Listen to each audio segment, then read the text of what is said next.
Fosi Audio's ZA3 amp is advertised by most reviewers as a giant killer. I've lived with it, or actually with two of those, for the past 2 months, and I have listened and compared to my other gear, and I'm of a different opinion. I'm Greg, and I test gear so you can learn from my mistakes and make better decisions. In the initial review of the ZA3, I described my perception of the sound this amp produces. I gave several examples of different songs and how they differ compared to other amps that I used. So you're welcome to have a look at this video. I will put the link in the description below. Today I am going to summarize the goods and the bads of the ZA3 amp as monoblocks, because this is how I use them mostly, and it's actually the reason why I bought those amps. So, the goods. Of course, with monoblocks, you get better channel separation in your system.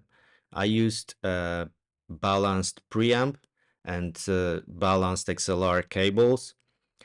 The good thing about this amp is that it offers both single-ended and balanced inputs, so you can use both RCA or XLR cables. I use the XLRs because theoretically they offer lower noise floor. The cables are less prone to any kind of distortion or noise, so the sound should be better, and it was. The channel separation was noticeably better compared to an integrated amp, or when I used this as a two-channel amplifier. Another good thing is that this amp offers subwoofer output. Frankly, I don't know if there is any bass management inside of this amp, so if it separates low frequencies from higher frequencies, but if you use those as monoblocks, you can add separate subwoofers to each channel, and you don't have to drag long cables, just put it in this amp. So that's cool. Another thing that I appreciated is the trigger input, which is basically used to turn on your amp together with your preamp, of course, provided that your preamp has a trigger out, and then you connect them with just a regular jack cables. You put it in and you leave this amp on. It wakes up when the preamp is turned on and switches off when the preamp is switched off. So this way you don't have to separately switch on each amp every time you want to play music. So this was nice.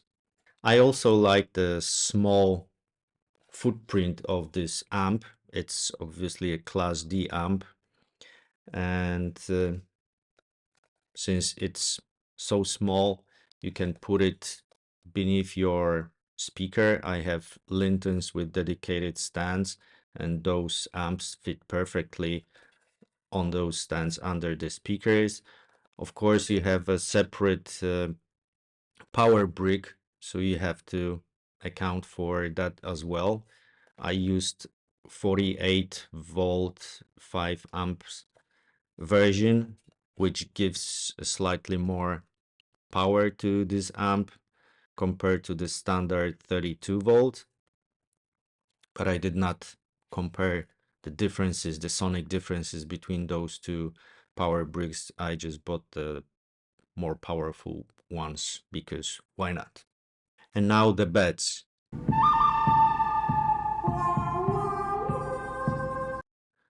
What I did not enjoy when listening to the music was the soundstage depth. the vocals were more recessed uh, than I was hoping to.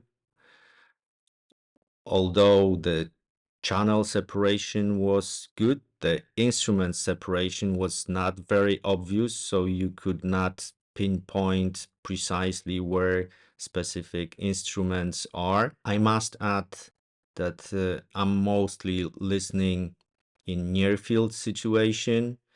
I use Wharfdale Linton speakers and the Rotel preamp, which is like 5 times more expensive than both of those small amps altogether, and usually compare it to my Wilsington R8 tube amp, which is also around 5 times more expensive than those two amps, but still around a $1,000 amp. So the price difference is not that huge.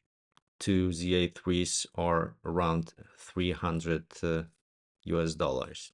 What I also find a bit annoying when using those little amps as monoblocks is the fact that you cannot precisely adjust volume on both amps and match the volume exactly the same, because this volume knob, although it has a small dot showing the position of the knob, there is no scale and there are no like indents or anything tactile, so it doesn't allow you to precisely pinpoint where it is. The only way to make sure that your left and right channels are the volumes are set exactly the same is just to crank it up to the max. But when I did it, I could hear a slight hiss from my speakers when I put my ear close to the speaker, and even though it was not audible from my listening position, I knew that this hiss was there. I guess it triggers my OCD, and it bothered me throughout the listening session. Just the fact that I knew that there is some noise in the background. It disappears when you take it down like to the 12 o'clock, so more or less in the middle of the volume. But as I said, this way you cannot be sure that you set the volume precisely on both amps exactly the same way. So that was a bit annoying. Also, to switch it on and switch it off, you have to push and hold this knob for a moment. So if you do not use the trigger ins, you have to do it every time you switch it on and switch it off.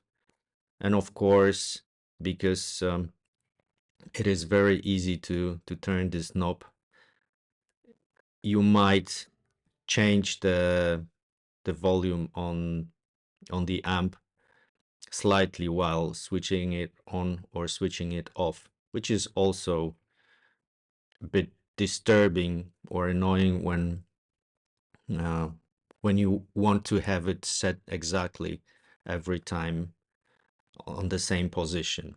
So my overall final conclusion is that it is a nice Class D amp, which to me is an interesting option if you are considering entering the audiophile journey, because it offers flexibility in expanding your system. You can just buy one amp, and then as you go, you can add another one.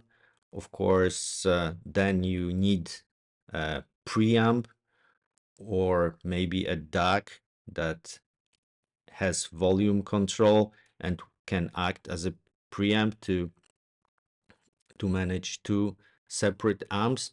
And this is another entry gate to monoblocks, as it was in my case.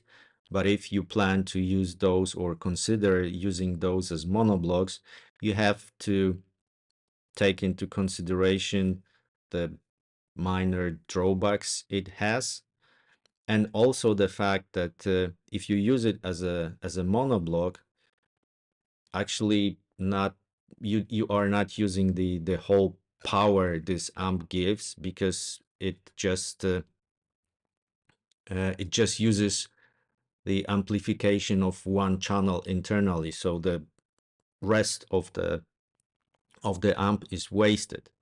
And that is why I'm really looking forward to getting my hands on the upcoming product from Fosi Audio, the V3 monos, which are proper monoblocks without any distractions such as volume control, so no preamp built in and anything else. So this should be a step up from ZA3s as monoblocks. Also, I do not think this amp is a true giant killer in the sense that it can replace or compete with any other amp. To me, the sound it produces is nice, listenable, but it lacks this magic that my tube amp offers, for example. Of course, this is not a fair comparison, but I do not have any other Class D amp to compare it to. So if you have compared it to another Class D amp, let me know in the comments below and let me know what your impression is. But for $150 for a single piece or $300 for two pieces, I think it is still great value for the money, and it maybe it will go on my desk as a desktop amp. We'll see. Finally, I would like to give kudos to Fosi Audio's customer service team. They are really helpful, responsive, and proactive. When my units arrived, I noticed this problem that one of the amps was a bit noisier than the other one when idle. It produced a bit more noise or hiss in the speaker. I contacted Fosi Audio. They responded immediately and offered to ship at no additional cost another board, amplification board, so I can swap it in my amp. But finally, I just got a full unit, a new full unit, so I didn't have to play with switching the board, etc., which played equally to the less noisy piece. So this problem was resolved, and I really liked that customer service was so responsive. And after they have shipped it, they also emailed me asking if the unit arrived and if the problem was solved. So I was really positively surprised with their approach toward their customers. And I have also noticed that Fosi Audio is really listening to the feedback of their users, of their products users, and it is actively seeking this feedback, and then they are very quick to iterate on their product based on the feedback, and ship new things or improvements very fast. So again, kudos to Fosi Audio for that. They have managed to build a really engaged community of their product users, which is a great fundament for success in the business. So I suppose we will hear more about them.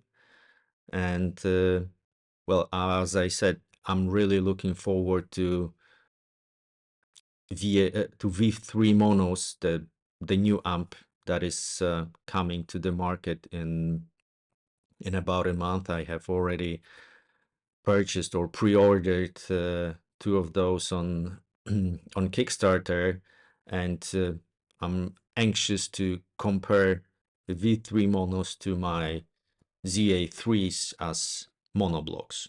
If you made it this far into this video, I would like to thank you for your attention. I hope you found my remarks useful and that they will help you make a better decision with your choices.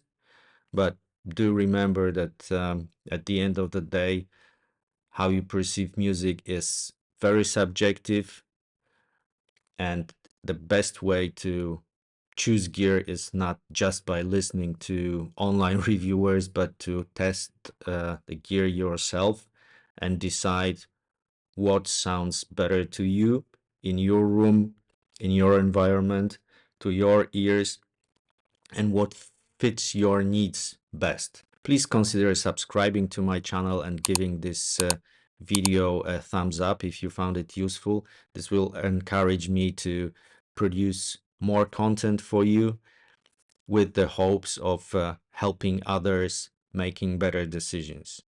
Thank you very much, and I'll see you in the next video. Bye.